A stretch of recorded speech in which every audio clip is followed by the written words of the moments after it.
Bonjour à tous et bienvenue dans Chimie Facile, une série proposée par la chaîne Kozo Academy. J'espère que tu vas bien. Avant de commencer, n'oublie pas de t'abonner à la chaîne, activer la cloche pour ne rien manquer. Et si cette vidéo t'aide, pense à mettre un like et à la partager avec des amis qui ont besoin d'un coup de pouce en chimie. Merci d'avance. Bienvenue dans le chapitre 2 de l'UA1, consacré sur le tableau périodique des éléments. Dans la capsule précédente, nous avons analysé le tableau périodique. Dans celle-ci, nous allons analyser une case du tableau périodique, TPE pour tableau périodique. Donc dans un premier temps, nous allons voir les nombres atomiques. Z, à nouveau, encore oui. Et puis la masse atomique relative, AR, oui, encore. Mais on va voir des choses en plus. Et puis on conclura un peu la vidéo. Ce sera un peu la synthèse si tu préfères. Commençons donc. Voici une case du tableau périodique, celui du carbone.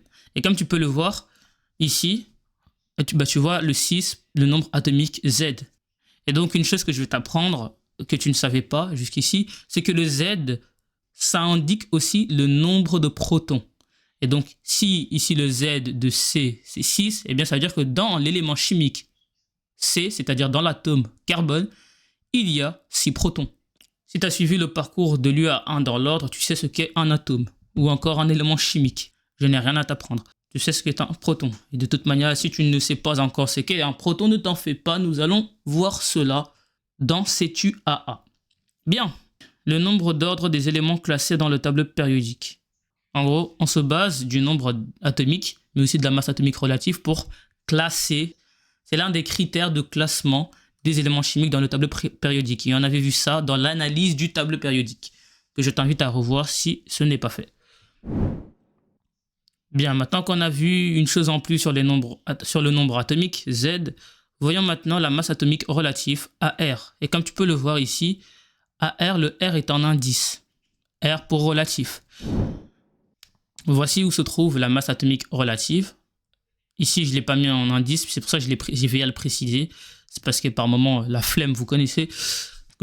Et donc, ici, le carbone, sa masse atomique relative, c'est 12,011, qu'on arrondit très souvent à 12. Et donc, la masse atomique relative, c'est quoi? Pourquoi relatif? Chaque atome a une masse. Mais le truc, c'est qu'il y a différents types d'atomes. Tous les atomes de carbone ne sont pas forcément les mêmes. Ils ne sont pas forcément composés de la même manière. Ils ont juste en commun qu'ils ont 6 protons. Tout atome qui a 6 protons est appelé carbone. Mais le problème, c'est que dans le noyau, il n'y a pas que des protons. Il y a d'autres choses que l'on va voir, oui, mais il y a d'autres choses. Et donc, tout cela peut faire varier la masse. Et c'est pour cela que ici, par exemple, il y a des virgules. C'est que la masse atomique relative, c'est quoi? Il faut le retenir, cela. C'est le rapport entre la masse d'un atome et une masse de référence, celle de l'hydrogène. Donc, on s'est basé sur la masse de l'hydrogène qui est de 1,008 pour définir celle du carbone. Concrètement, ça veut dire quoi? Ça veut dire que, imaginons la masse de l'hydrogène vaut 1.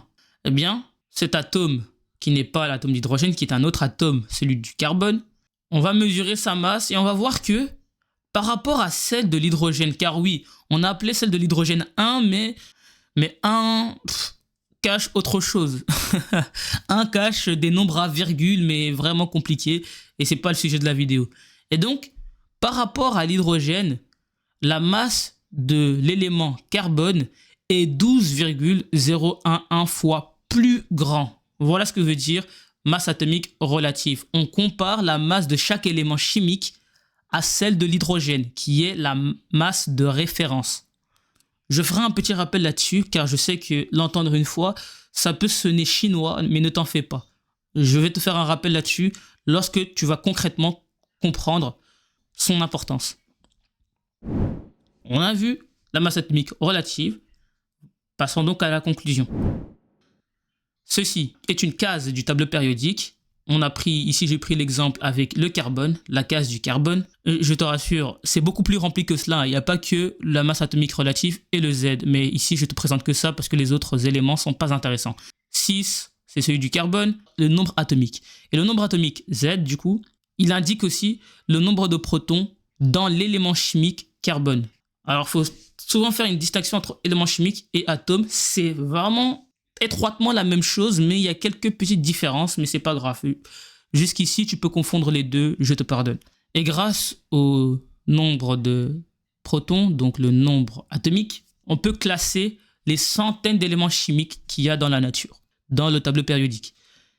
Deuxième chose qu'on a vue, la masse atomique relative, AR, c'est le rapport entre la masse, j'ai oublié un S, c'est le rapport entre la masse d'un atome et une masse de référence. C'est-à-dire, c'est le rapport entre la masse, par exemple ici, de la carbone qui est de 12 et celle de l'hydrogène qui est la masse de référence. La vidéo touche à sa fin. J'espère qu'elle t'aura été utile. N'hésite pas à soutenir cette chaîne qui est à but pédagogique, c'est-à-dire à but de soutien scolaire pour les élèves qui ont des cours de chimie de tout niveau.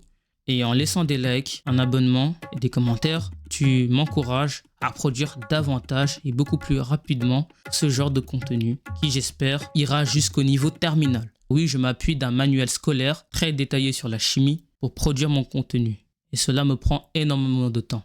Et donc, si tu as regardé la vidéo jusqu'ici, commente, soutiens pour m'encourager à continuer dans cette tâche noble. Merci, à bientôt.